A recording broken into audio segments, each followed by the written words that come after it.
c'est l'affaire de Roger Stéphane. Oui, le buzz aujourd'hui, du ballon rond à la Bible. Foi chrétienne et football, de nombreux joueurs combinent parfaitement les deux. Mais comment s'y prennent-ils dans ce milieu parfois très difficile? Élément. Des footballeurs ont décidé de servir Dieu après leur carrière professionnelle. Cette surprenante reconversion suscite curiosité et mérite qu'on s'y intéresse. Pasteurs ou prêtres, ces hommes ont troqué le ballon de foot pour la Sainte Bible. Qui sont-ils?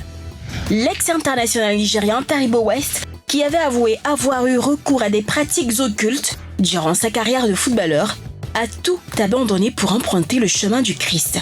Pour le mythique défenseur des Super Eagles, les voies du Seigneur se sont ouvertes à lui lorsqu'il a fait connaissance d'un évangéliste de son pays. Transfiguré, Taribo West est devenu pasteur. Il dirige même son propre ministère, le Shelter in the Storm Miracle Ministries of All Nations, basé à Lagos, la capitale du Nigeria. Affirmant avoir eu recours au fétiche par ignorance, le pasteur West appelle aujourd'hui les jeunes footballeurs à tourner le dos au juju qu'il juge néfaste. Ancien milieu de terrain de Manchester United, Philip Mulrin avait pour partenaire David Beckham, Paul Scholes ou Ryan Giggs. Désormais, il est le compagnon de Jésus-Christ. Le Nord-Irlandais est devenu prêtre dans son pays et il en a donné les raisons. Je n'aimais pas tous les revers de la vie de footballeur. L'argent, les boîtes de nuit et l'attention des femmes. J'ai pris une décision radicale en 2009. Durant cette année, j'ai découvert ma vraie vocation et ma foi. Aujourd'hui, je suis plus serein. L'ex-défenseur international des moins de 17 ans des États-Unis d'Amérique, Chase Heigenbrink, après seulement 4 années de carrière, a choisi de devenir prêtre dans l'Illinois, l'État dont il est originaire.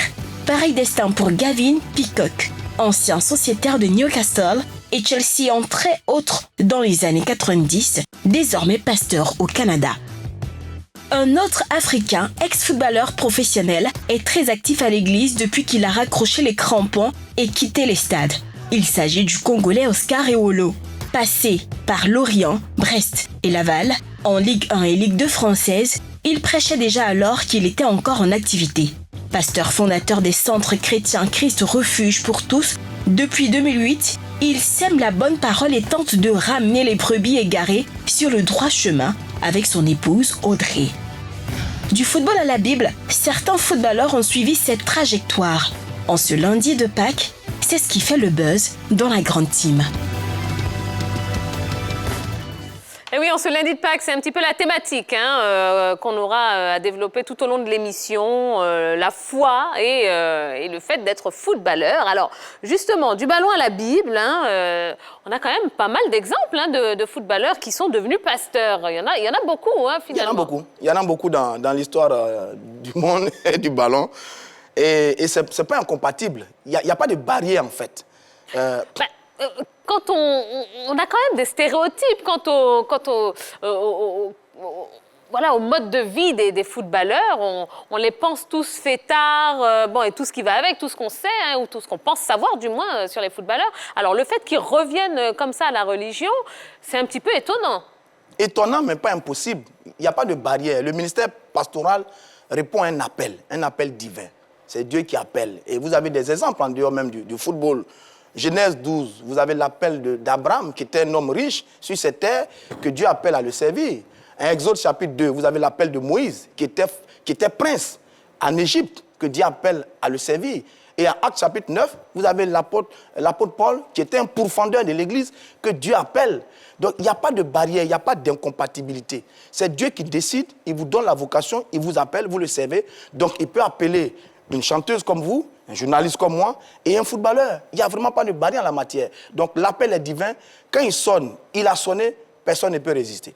Et même quand on est un grand footballeur, on ne peut pas résister. Oui. Alors, est-ce que la transition, à votre avis, est facile de footballeur à pasteur, à homme de Dieu? Firmin. Je dirais que c'est facile parce que là, comme on le dit, c'est Dieu qui appelle à lui et ses fidèles. Vous voyez, dans cette fonction de pasteur-là, on ne devient pas pasteur tout de go.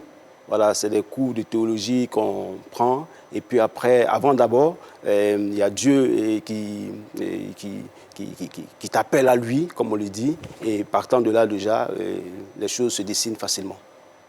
Voilà. Que ce soit facile, je ne pense pas. Parce que pour ce qu'on voit des joueurs, pour ce qu'on sait apparemment des joueurs, ce sont des personnes qui sont dans un milieu, dans le milieu de la nuit, ou la plupart du temps dans le showbiz, toujours dans des grandes fêtes et tout, dans les soirées, dans les bars et tout.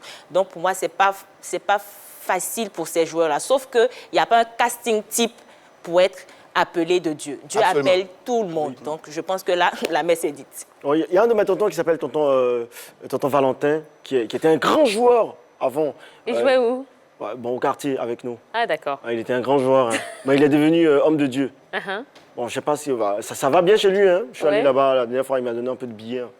Ben, souvent même, on gagne mieux sa vie hein, en étant homme de Dieu qu'en étant footballeur. ça va bien Hein. chez lui, Donc c'est peut-être aussi un argument. Ben oui, parce qu'il y a, comment je peux dire ça là, certaines épreuves qu'un footballeur peut traverser. Et de parler du pasteur, voilà, il peut se tirer de cette situation-là. Et lui, en reconnaissance, voilà, il vient lui faire des offrandes. Voilà, Je dis, c'est une démarche qui s'est faite progressivement. Elle n'est pas radicale. C'est-à-dire que vous ne changez pas du jour au lendemain, ce n'est pas possible. Il y a le temps de l'appel, et puis Dieu qui vous appelle prend le temps progressivement de vous changer, de vous transformer. Donc le footballeur peut avoir cet appel sur lui, et puis il peut être avec ses amis, à faire la fête, etc., etc. Mais quand le temps arrive, le temps il est arrivé, vous y allez. Et il y a de très bons exemples.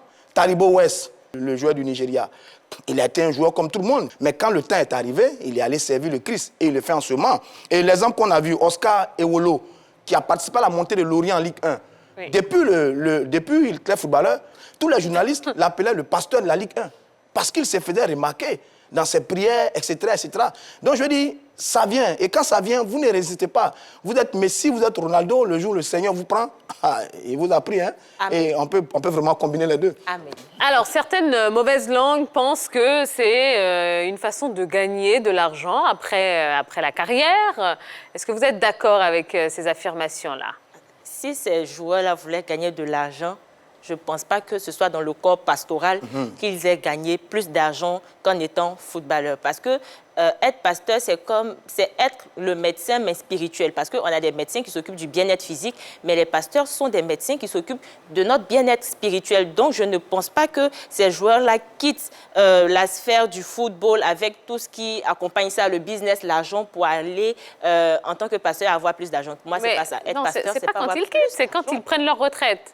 en plus. Donc, ce n'est pas dans le corps pastoral qu'ils gagneraient mieux de l'argent que dans le football. Tiens, je veux dire, l'univers pastoral est un vrai sacerdoce. Hein. Les gens n'ont pas idée du type de sacrifice qu'il y a à devenir pasteur. Je veux dire, l'idée court parce qu'il y a beaucoup de faux. Mais est-ce qu'il existe un domaine sur cette terre dans lequel il n'y a pas de faux? Vous allez dans n'importe quel secteur d'activité, vous avez des faux. Donc, effectivement, on peut trouver des faux parmi eux qui veulent faire un business, mais pas eux tous. Il y a des joueurs qui sont bien. Il y a des pasteurs, des anciens sportifs reconvertis qui mènent bien leur vie pastorale avec la crainte de Dieu et qui exercent parfaitement leur ministère. Oui, ça, on peut respecter, mais c'est juste que par moments, il y a du faux et le milieu pastoral, malheureusement, n'y échappe pas. Mais c'est tous les milieux, de façon générale. Eh bien voilà, hein, de toute façon, on n'a pas fini d'en parler, hein, puisqu'il y aura un petit prolongement hein, de ce sujet. Ce sera dans le débat juste après la pub. Et ça nous laisse le temps, pourquoi pas, d'aller nous laver les mains, d'aller mettre un petit peu de gel, ou pourquoi pas, d'aller tousser, tiens, dans le creux du coude. Allez, soyons fous. Allez, on se retrouve juste après ceci.